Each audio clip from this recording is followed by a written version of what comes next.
Assalamualaikum warahmatullahi wabarakatuh. Halo, bertemu lagi dengan saya, Ibu Aldila, dalam pelajaran Bahasa Indonesia. Hari ini kita akan khusus belajar tentang unsur kebahasaan teks prosedur.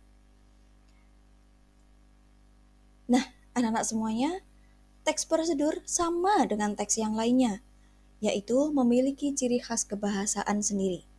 Dalam teks prosedur, ciri kebahasaannya adalah sebagai berikut. Yang pertama adalah kalimat pelesapan, yang kedua kalimat ajakan dan kalimat larangan, yang ketiga kalimat inversi, dan yang keempat adalah adverbia atau kata keterangan. Lalu yang pertama adalah kalimat pelesapan. Anak-anak, sebelum kita belajar kalimat pelesapan, kita harus tahu dulu apa yang dimaksud dengan pelesapan. Pelesapan adalah penghilangan bagian tertentu yang sama dan sudah disebutkan pada kalimat sebelumnya. Umumnya, pelesapan ini terjadi pada kalimat majemuk rapatan, yaitu gabungan beberapa kalimat tunggal yang memiliki subjek atau predikat atau objek yang sama. Sehingga bisa dikatakan bahwa kalimat pelesapan ini untuk menghilangkan bagian yang tidak efektif, gitu ya, karena ada bagian yang memiliki persamaan. Nah, berikut ini adalah contoh kalimat yang belum mengalami pelesapan. Misalkan kalimat yang pertama, masukkan sebungkus agar-agar, jelly, dan susu cair sebanyak 500 ml, kemudian aduk agar-agar, jelly, dan susu sampai larut dalam air. Di sini kan ada ya pengulangan kata yaitu agar-agar, jelly, dan susu. Ini diulangi lagi gitu ya. Padahal sebelumnya sudah ada kata-kata tersebut. Maka kata-kata yang kedua ini pengulangan ini tidak perlu dituliskan, maka kita lesapkan saja. Sehingga apabila kalimat ini kita lesapkan akan tampak seperti berikut. Nah, kalimat yang sudah dilesapkan ini merupakan kalimat yang lebih efektif karena tidak ada pengulangan bagian-bagian yang sama seperti pada bagian yang sebelumnya. Nah, selanjutnya kita belajar kalimat ajakan dan kalimat larangan. Yang pertama, kalimat ajakan. Kalimat ajakan merupakan kalimat perintah ya anak-anak. Kalimat perintah yang berisi ajakan untuk melakukan suatu hal. Jadi di dalam kalimat ajakan ini bisa berisi ajakan dan juga berisi perintah untuk melakukan sesuatu. Gitu.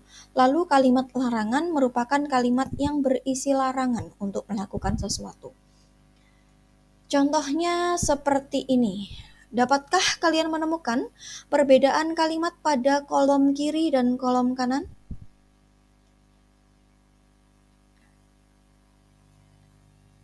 Pada kolom kiri ada beberapa kalimat, ada 3 kalimat ya.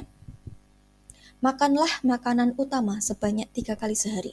Nah, di dalam kalimat ini ada persuasinya, ada ajakannya, namun berbentuk kalimat perintah. Oke.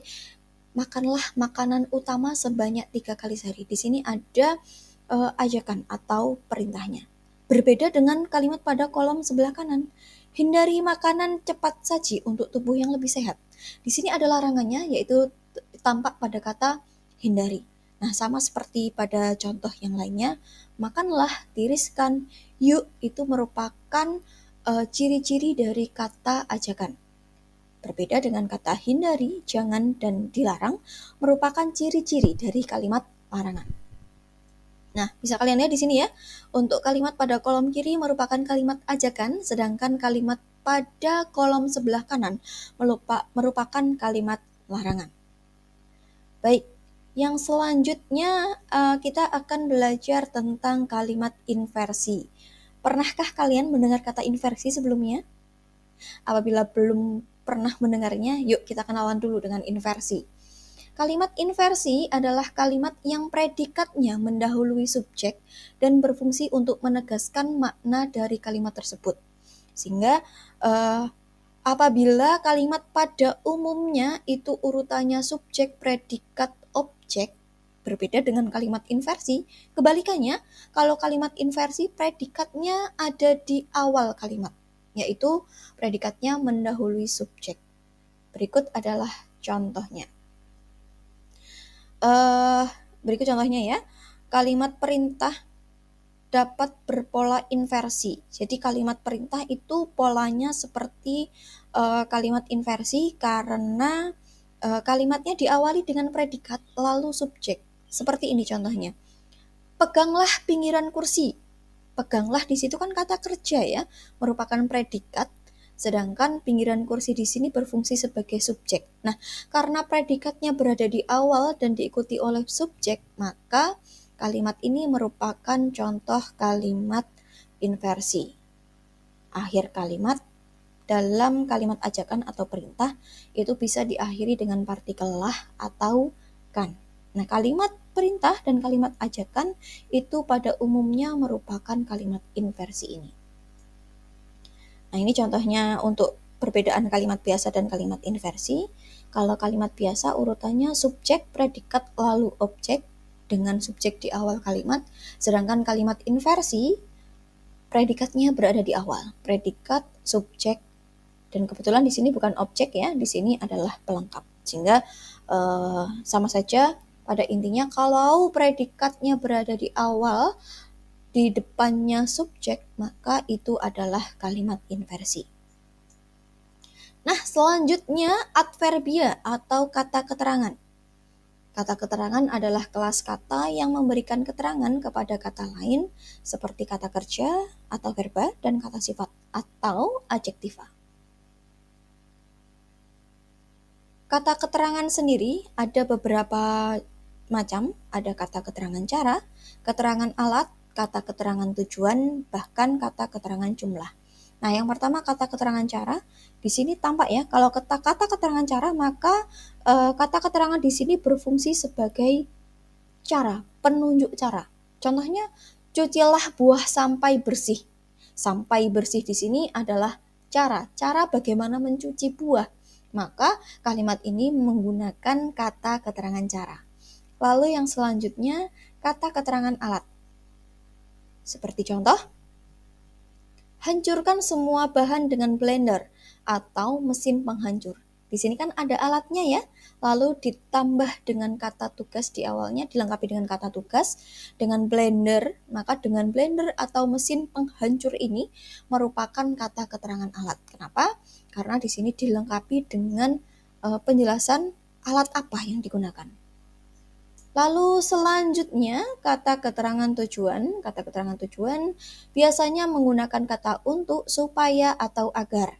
Contoh, masukkan ke dalam lemari pendingin agar beku. Ingatlah untuk selalu melakukan peregangan agar tubuh kalian ringan, tidak kaku dan lentur.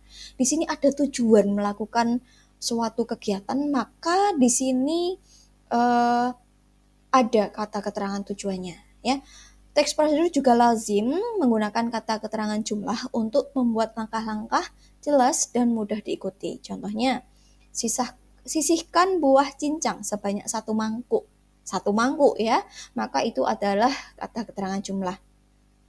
Dan contoh yang lainnya, selama 1 jam, ulangi cara yang sama 2 kali. Di sini ada penunjuk jumlah ya. 1, 2 itu kan petunjuk jumlah. Maka apabila kalimat tersebut ada penunjuk jumlahnya, maka bisa kita sebut sebagai kalimat dengan kata keterangan jumlah.